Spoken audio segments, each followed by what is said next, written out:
لے جاتے ہیں. لوگ کہتے ہیں کہ ہے شعر مداوا غم کا، لوگ کہتے ہیں کہ ہے شعر مداوا غم کا، اس کے انوار سے کم دل کی چبھن ہوتی ہے. آئیے چلیے ذرا لطف کا ساماں ہو جائے. اب سلو میں بھی ایک بزم سخن ہوتی ہے، تو اس بزم سخن کو سجانے والے ہمارے بہت خوبصورت اشعار کہتے ہیں. اور جب آدمی کچھ دیر کے لیے اپنے مسائل سے دور ہونا چاہتا ہے تو اس کو یاد آتی ہے جناب خالد مسعود خان. بہت خوبصورت شاعر ہمارے درمیان تشریف لاتے ہیں جناب مسعود خان صاحب.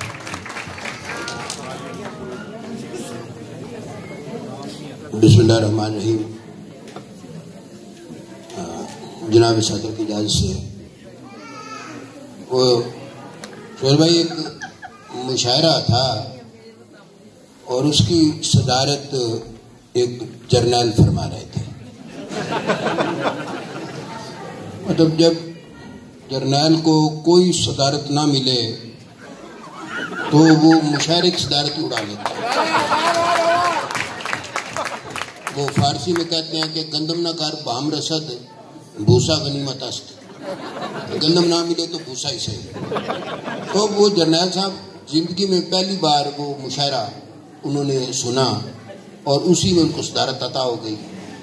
تو سامعین تھے ماشاءاللہ، جیسے یہ سامعین ہیں صاحب ذوق ہیں، داد دے رہے تھے تو سامعین نے مقرر کہا.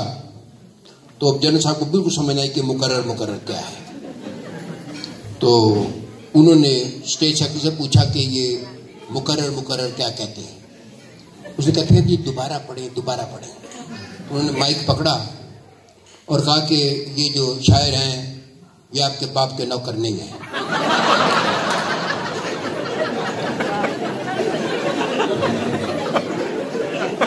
یہ شاعر آپ کے باپ کے نوکر نہیں ہیں. پہلے آپ شعر ایک بار غور سے نہیں سنتے اور پھر تنگ کرنے کے لیے کہتے ہیں مقرر. تو جس نے شعر سننا ہے ایک بار سنے. وہ اسٹیج سیکرٹری نے کہا حضور یہ مشاعرے کی روایت ہے کہ اس میں مقرر کہتے ہیں. کہتا اچھا یہ مشاعرے کی روایت ہے؟ انہوں نے کہا روایت ہے. اچھا اگر ہے تو حرام توپ، لیکن اگر روایت ہے تو ٹھیک ہے پھر چلو. تو یہ جو مشاعرے کا صدر ہوتا ہے ویسے یہ بالکل بے اختیار صدر ہوتا ہے. اس کا مجھے ذاتی طور پہ اندازہ ہو چکا ہے. وہ ایسے ہے کہ یہ ایک سیریمونیل سا ایک ہے مطلب عہدہ، تو بے اختیار ہوتا ہے. تو پہلے تو بڑا مشکل تھا سمجھانا کہ مشاعرے کا صدر کتنا بے اختیار ہوتا ہے، لیکن اب بڑا آسان ہو گیا ہے. بس ہم کہہ سکتے ہیں کہ جو مشاعرے کا صدر ہے یہ تقریباً ممنون حسین ہوتا ہے.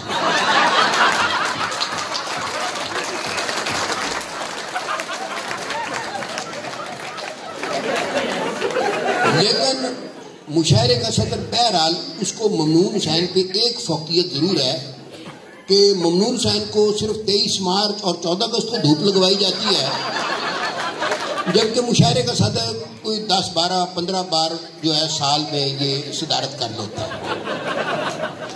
وہ ایک بار سائیوال میں مشاعرہ تھا تو اور قیت الرجال کا یہ عالم تھا کہ صدارت مجھے مل گئی. اب میں جب صدر کی کرسی پہ بیٹھا تو میرے مزاج تھوڑی سی نہ تھے، بندہ چوڑا نہیں ہو جاتا، میں تھوڑا سا میرے پھونک آ گئی. تو میں نے ادھر ادھر دیکھا تو ایک شاعر جو تھا نا وہ شاعر بڑا مطلب بے وزن سناتا تھا اور بہت زیادہ سناتا تھا.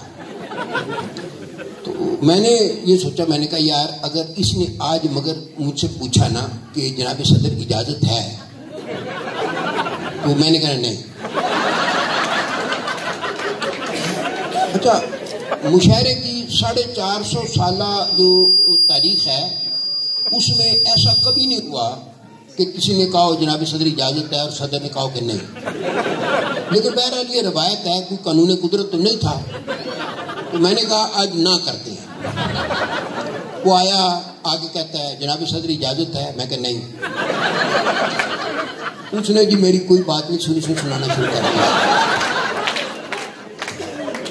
اچھا ایک تو مجھے اس دن اندازہ ہوا، اور دوسرا واقعہ بڑا مزیدار ہوا. میں مشاعرہ تھا ادھر اوسلو میں, تو وہاں بھی صدارت مجھے مل گئی.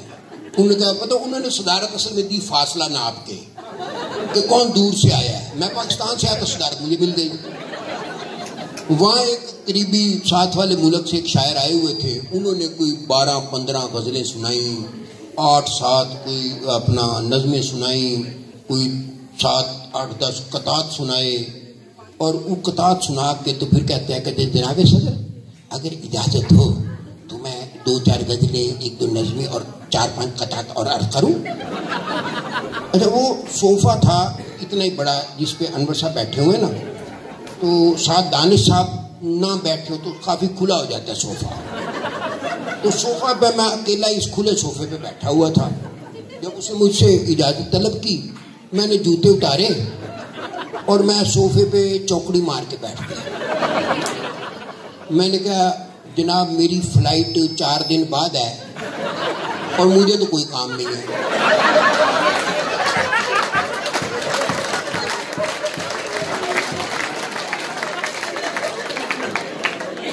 اس نے بھی سنانا شروع کر دیا. مشاعرے کے بعد کہتا ہے وہ جناب صدر دراصل آپ نے وہ طنز تو کیا تھا لیکن میں نے بھی تجاہل عارفانہ سے کام لیا. آپ یقین کریں میں نے اپنی پوری زندگی میں تجاہل عارفانہ کا اس سے بہتر استعمال کبھی نہیں سنا.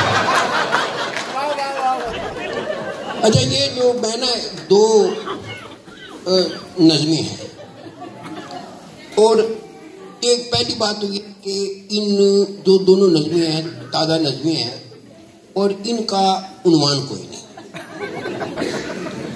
تو بس ٹھیک ہے, اس کو عنوان کوئی نہیں.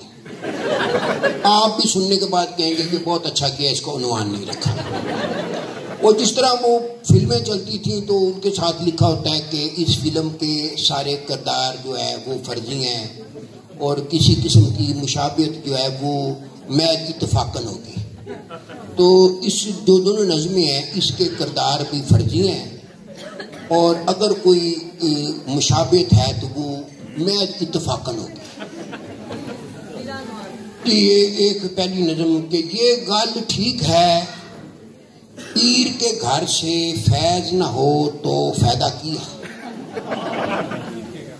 یہ گل ٹھیک ہے پیر کے گھر سے فیض نہ ہو تو فائدہ کی ہے, لیکن یہ بھی ٹھیک ہے آخر فیض کی بھی کوئی حد ہوتی ہے.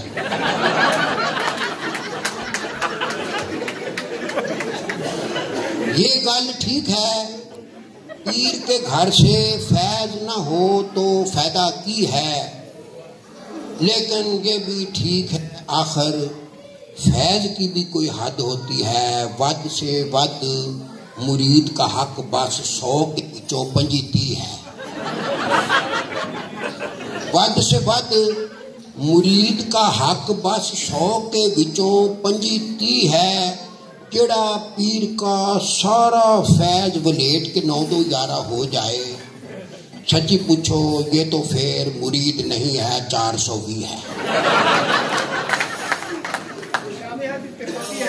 اتفاقی ہے. ہاں, دوسری جو ہے وہ نظم بھی اس کو عنوان کوئی نہیں کہ بڑے اوکھے مسئلے کا مشکل سے ہم نے جو ایک حل نکالا. احسان شاید بڑے اوکھے مسئلے کا مشکل سے ہم نے جو ایک حل نکالا, تو اگیوں سے اس حل کے نخرے یہ دیکھو, تو اگیوں سے اس حل کے نخرے یہ دیکھو, لگا پوچھنے ہو کہ وہ لال پیلا نیلا کالا مجھے کیوں نکالا, مجھے کیوں نکالا.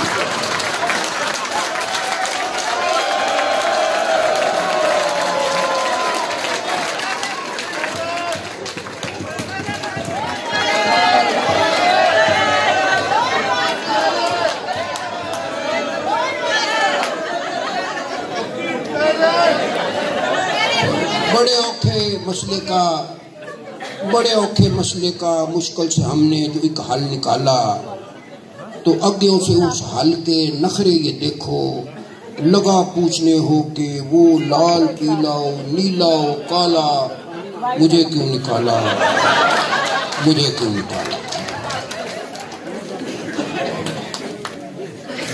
اور ہم نے اس کو گھنٹوں موٹیویٹ کیا، ہم نے اس کو گھنٹوں موٹیویٹ کیا، تب جا کر موٹی نے اپنا ویٹ کیا۔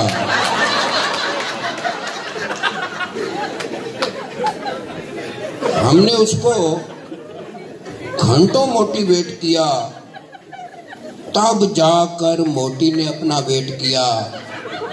میں نے اس نے میرے ابے کو بھول بھلیکھے انڈر ایسٹیمیٹ کیا۔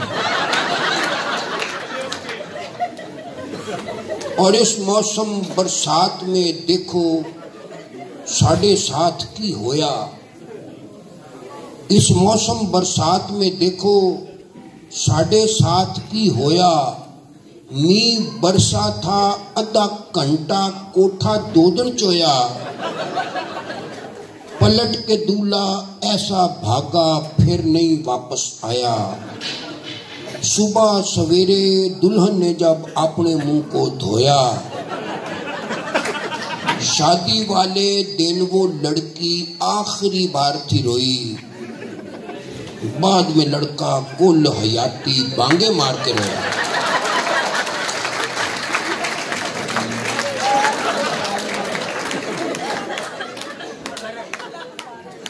انور صاحب نے ایک فرمائش تو نہیں، جناب آپ کا تو حکم ہے میرے لیے، تو گو کہ آپ صدر ہیں لیکن اب پھر بھی آپ کا حکم ہے میرے لیے۔